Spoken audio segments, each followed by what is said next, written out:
They called Saturday D-Day, when protesters say the president and his government would be forced to step down. They blame Gotabaya Rajapaksa for an economic crisis that's made life unbearable for many of the country's 22 million people.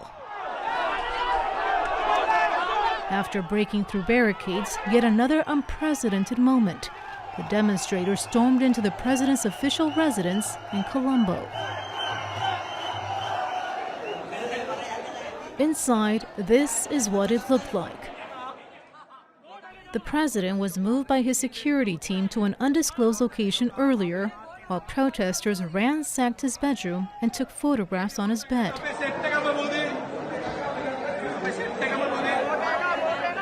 Within moments, the presidential pool, once reserved for the country's top leaders, appeared more like a community pool. Today is the Independence Day for me, being born in this nation, not 1948.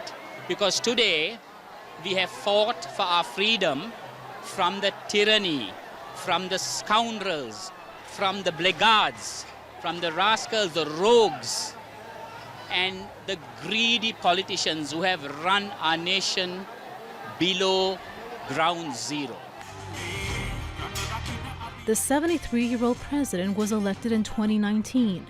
Analysts say it's only a matter of time before he's forced to step down. As soon as the president's resignation is announced, the prime minister becomes the acting president according to the constitution, and that is for a period of 30 days, within which Parliament must decide who amongst its members will be elected to serve the remainder of Gotabaya Rajapaksa's term. Anger is rising at the government's handling of a dire economic crisis, the worst in 70 years.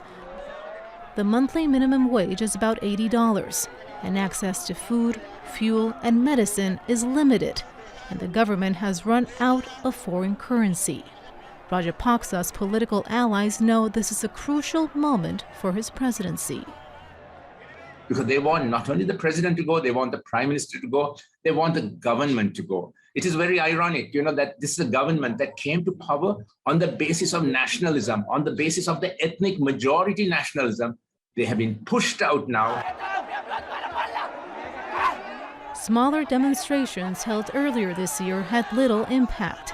Now the frustration appears to have turned into a movement that can no longer be ignored. Lopez, Al Jazeera. And Manel Fernandez reports from Colombo. President Gotabaya Rajapaksa and his government had been put on notice that if he didn't go, that the whole of Sri Lanka would take to the streets, that would come and basically sit in until they saw his exit.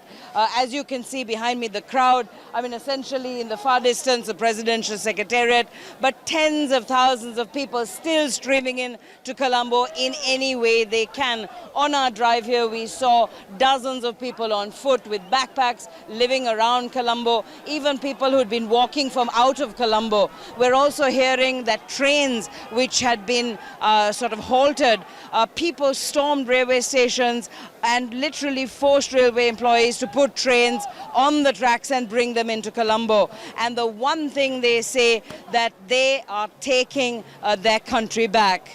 Today is the Independence Day for me, being born in this nation, not 1948. Because today we have fought for our freedom from the tyranny, from the scoundrels, from the blackguards, from the rascals, the rogues, and the greedy politicians who have run our nation below ground zero. And this is exactly what the government tried so hard to prevent, the thousands of people converging on the capital to urge the president and his government to go. They brought in a curfew. They had to remove it the next day. They essentially wanted the distribution of fuel. Whatever little stocks were available were frozen. Essentially, Transport, public transport was stopped, but people were not giving up. And if you look at the far background, the Sri Lankan flag flying high, the Rajapaksa regime, the government of Gotabaya Rajapaksa and his brother President Mahinda Rajapaksa were so sort of keen and strong to talk about nationalism. But the people here say this is the true spirit of Sri Lankans and they want their country back. And Manel Fernandez joins us live now on the phone. Hello there, Manel. So the Prime Minister says he's willing to stand down. What else came out of that meeting of party leaders? So from my sources, I hear that there was quite a lot of animated discussion. One of the things that had been discussed was the Go Gota campaign, and essentially calls for Gotabaya Rajapaksa, the president, to step down, came up. But the party leaders had pointed out that given the national outcry, that people would not be satisfied, and they had pushed for even more essentially to be done. They had recommended that both the president and the prime minister both step down. Now, this didn't go down very well. There were some discussions, at which point we're also hearing from the prime minister's office that the prime minister basically offered to step down, saying he was willing to resign only when there was a national government that was put in place so as to ensure that the stability, the sort of building blocks back to normality, if you like, is not sort of hampered by political instability. Now, that's not obviously to say how much instability all of this is causing, but again, obviously, the Prime Minister having said that he is willing to go, but obviously with some strong caveats. So the party leaders must now sort of discuss among themselves in terms of the formation of a national government, and that's where things stand at the moment. Manel, despite what the leaders have agreed on, will that actually be enough for protesters? Well, one of the things the protesters have said, and we heard this sort of repeated again and again out on the streets of Colombo today, is that they're not going to be shortchanged, they're not going to be hoodwinked any longer. So as much as this campaign has been waged for over 3 months, where they've been urging the president, then the prime minister to go home, and even when the prime minister at the time, Mahinda Rajapaksa, who is the president's elder brother, finally accepted the calls to resign and went, people were still saying that is not enough. So they kept pushing. They weren't happy, obviously, with Prime Minister Ranil Wickremesinghe, someone who had been voted out of parliament, unable to secure his own seat. And now the people are very, very clear. They say if this does not pan out as we have asked, and if this is all a sort of an attempt to pull wool over their eyes, they're not going to hesitate in marching on Colombo again. It almost seems that there is a certain political awakening. There is a certain awareness among the people that they have kind of put a full stop just to being sort of hoodwinked and strung along by their political leadership. So as much as you might find Prime Minister Ranil Wickremesinghe a very astute politician over many, many decades, playing word games, saying he's willing to resign, but, having sort of caveats on that about, the formation of a national government before he does so. People's tolerance levels have pretty much reached 0 point. So they are obviously going to watch, they're going to see what happens, and they're going to actually push again if what they have been demanding does not come to fruition. Manel, you've spent most of the day out on the streets among the protesters. What's been the mood with demonstrators? I mean, we're seeing various scenes, some of them partying in a pool and then others on the street being fired with tear gas. Can you talk us through the makeup of the group? Yeah, it's all being sort of unfolding throughout the day today. As you said, the morning was quite tense because it began with people converging on Colombo. This, mind you, despite a host of government attempts to prevent that gathering, from curfew to stopping the issue of fuel to a lot of intimidation but people came. And then there was a standoff in terms of some entrance points or access points to that president's official residence. But basically, that first volley of tear gas that then followed with a number of rounds of tear gas this morning. In fact, the Al Jazeera team came in for it as well. And believe me, it's not a pleasant experience. Hundreds and hundreds of students were basically affected. This happened actually when there wasn't a whole attempt at violence. The police just pushed the line back, obviously very keen to make sure that the protesters don't break through the barricades and enter the president's house.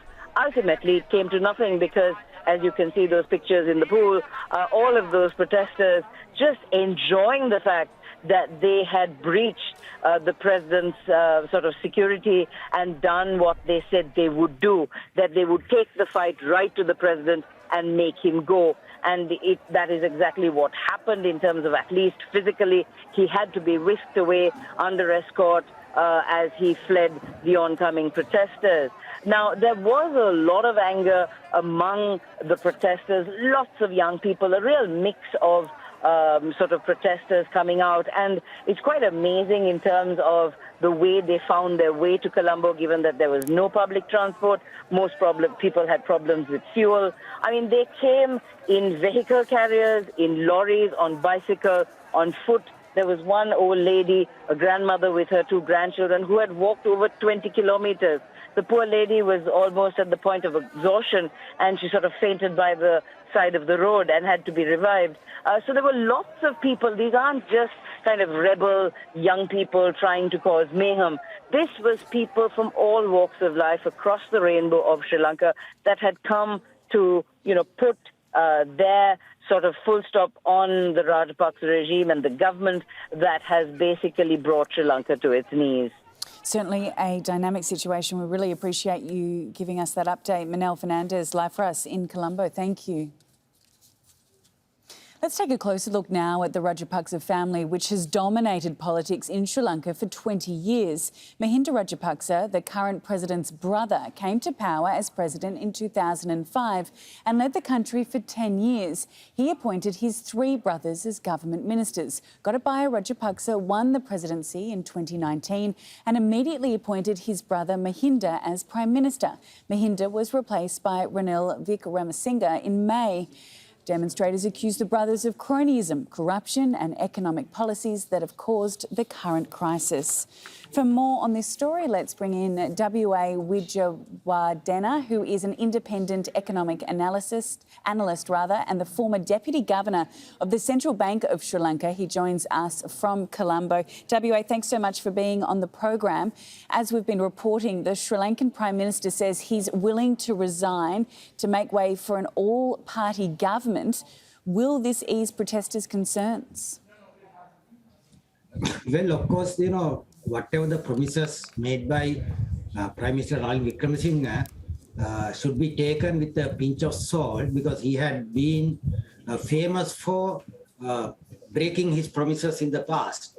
So I feel that, unless he resigns and, goes away, the protest campaign will continue, and it might end up in a bloodbath. Not like the peaceful protest that had taken place in Sri Lanka right now. It might end up in a bloodbath. So to avoid that bloodbath, my view is that he should immediately step down and allow the party leaders to elect their own government right now. We haven't actually seen or heard from the president today. What is the alternative to a Rajapaksa government? Well, in terms of the constitution and as agreed by the party leaders who have met the speaker, they can actually appoint the Speaker of Parliament as the interim president. But he has to win a vote of confidence in Parliament, which is simply a simple majority, which is not difficult task for him to get.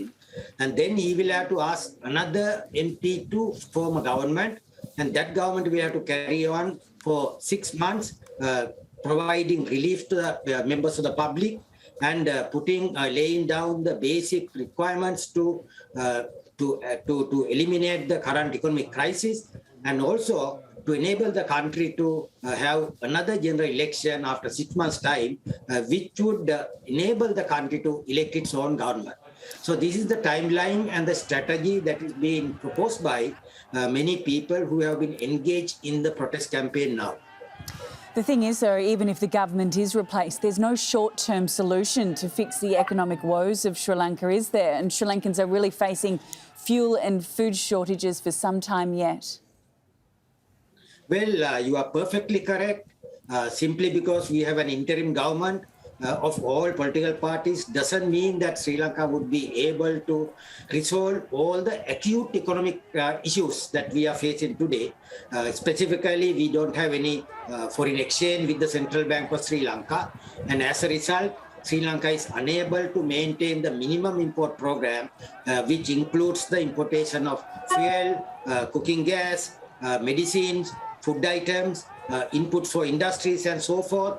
So there will be a very difficult time period for Sri Lankans in the next 2 to 3 months time period. But what it means is that given the complexity and the acuteness of the current economic crisis, my guess is that all of us will have to make the supreme sacrifice. We'll have to actually change our present modern lifestyles. We have to change, we have to become, very altruistic people in the country. We have to work for nothing. So likewise, lots of demands are to be made of the people in Sri Lanka to enable the country to come out of the present crisis. You're in Colombo at the moment. What's it like personally living there? How can you carry out your daily tasks? Are you able to go to the petrol station? Are you able to get the food that you need? Well, of course, I stood in the petrol queue for 4 days in order to get a first-hand experience of, what it feels like. 3 days it was in vain because the bouncers didn't come with petrol. On the 4th day, I put my vehicle to the queue at 3 o'clock in the morning, but the bouncer came only at 9 o'clock in the night. And by the time I went home, it was around 11 o'clock. But I had lots of experience with the people who stood there in the queue. And the agony and the difficulties that these people are going through, I actually experienced myself. Right now, I don't use my car because I was given only 20 liters of petrol, which is not sufficient for me to use my car. I have kept it as a reserve for an emergency. I either walk or use public transport whenever they are available to move from one place to another. Now, these are the type of life that we are living in Sri Lanka today, in Colombo. Well, we really appreciate your insights. Thank you very much. W.A. Wijiwadena, an independent economic analyst. Thank you for your time. You are welcome.